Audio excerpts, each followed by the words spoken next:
Welcome to the Salmon Runs YouTube. Enjoy the video.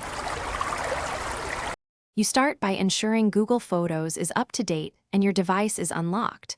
Once done, open Photos, tap Library, then Utilities, and choose Locked Folder.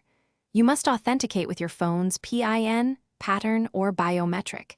This is required because the locked folder uses device-level encryption.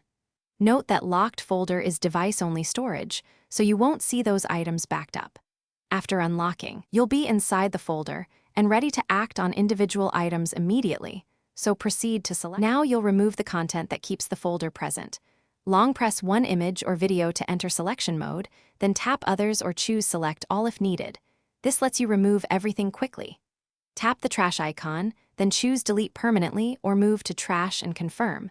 Google will warn you because locked folder deletion bypasses normal cloud backup.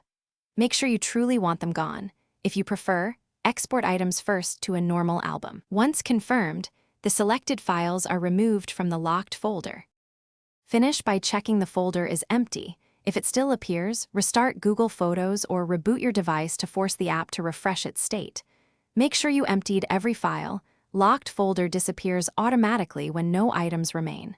If deletion failed, update the app and retry, and confirm you used the correct device lock to authenticate.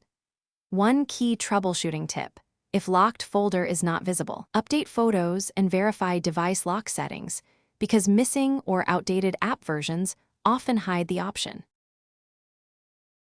Thanks for watching. Consider subscribing if we helped you.